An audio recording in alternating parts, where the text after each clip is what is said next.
Alright guys, Supreme Kami here, and today we are going to be doing a review for the Blue Destiny Unit 2. So this one we already have, but this one has a BD at the end as a parenthesis, the other one does not. So that is going to be a way to distinguish it, and I believe the color is actually different already. So yeah, so this one is strict blue. Haha, yeah. No kid, right? If it's blue. Anyways, let's see what's going on. So we do have a 3EX skills, the exam system, limiter off. We do have the infamous waste missile or waste guided missile. Man, this this thing right here gives me panic attack because like way back in the good old days when battle circuit was still seemingly hard, this EX skill hits you like a truck and you're gone. So yeah, this is an EX skill overall. I wanna say it's bad. And then last but not least, you have the Koga Rush. This one is not anything too special. So yeah.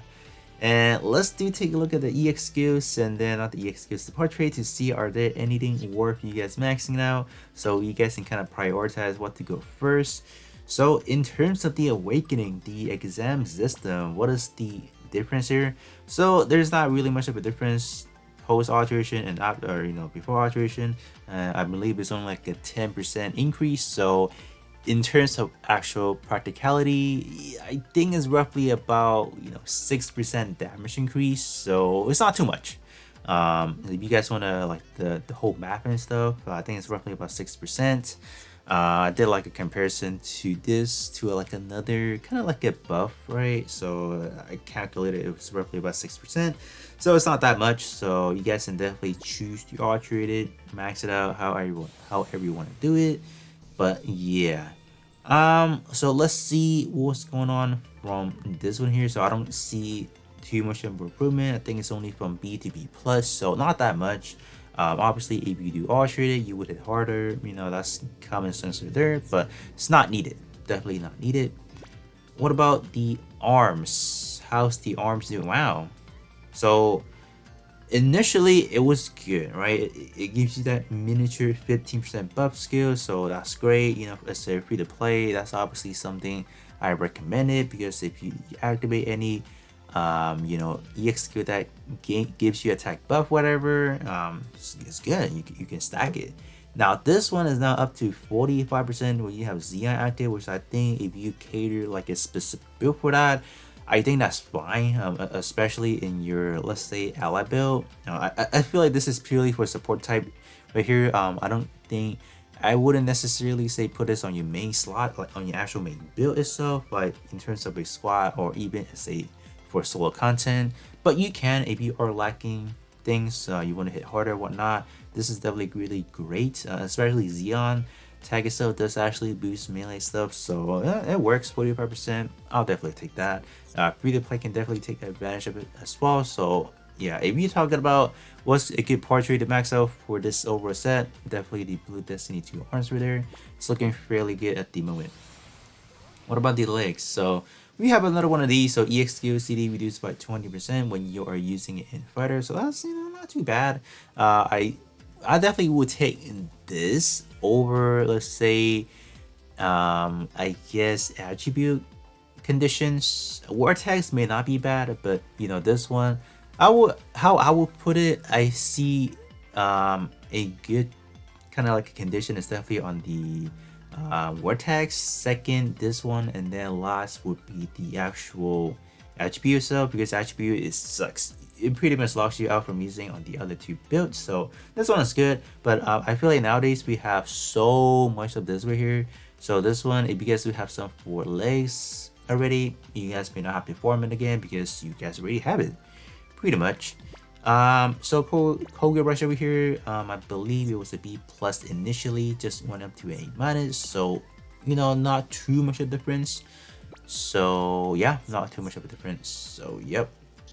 So yeah, this one definitely, I wouldn't really suggest alterating it nor maxing it out, because the EX skill is just kind of, not really great in a way. So I'll just leave it as that.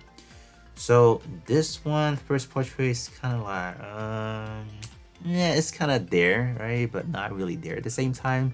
When you have your limit gauge or the job gauge built up already, or you are using it in battle, or in the within the activation because you're not charging it. So I don't know. I'm just not really a huge fan of these job gauge increase. So second tree is good, but when melee power is attack is under 10,000, okay, we can skip that. Yep, this one is a skipperoni. We don't need that. What about the shield? Let's see. Yeah, I don't know. The first trade is kind of dud. So, but this one is good. So, okay. So as far as how I would kind of rank the portrait to what to go for, I think arms the first and foremost to go for.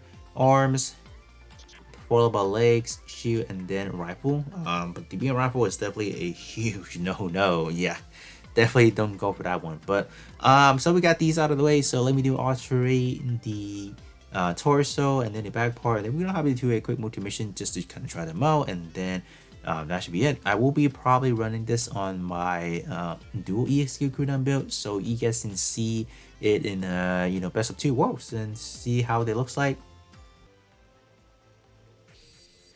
All right, so we are in. So let's see what we can do with these EXQs. Yeah, this EXQ is not particularly that great. So okay, we just leave it as that.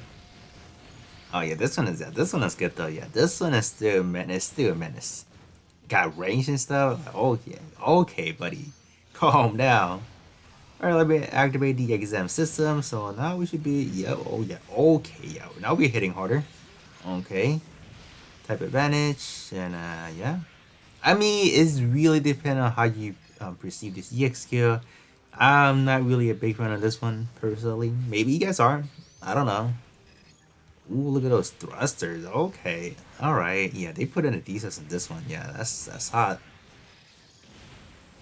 Okay. Bop. Yeah, they put in a lot of details on those thrusters. Oof. It's great. Alright, let me give you one of these. Okay. I'm just gonna do this. Yeah. You are just kind of immobilized when you are using that, so that's the only downside. But other than that, yeah, the Torsi XQ is like a truck for sure. It can kind of multi-target, I guess, after you finish one enemy in a way, but that's it. We were able to finish the multi-mission match quite fast, so that's pretty good at like a minute or so. But other than that, do let me know how you guys feel about the Blue Destiny Unit 2. Yeah, other than that, I think that's pretty much what I have for you guys. And I'll be catching you all on the next one.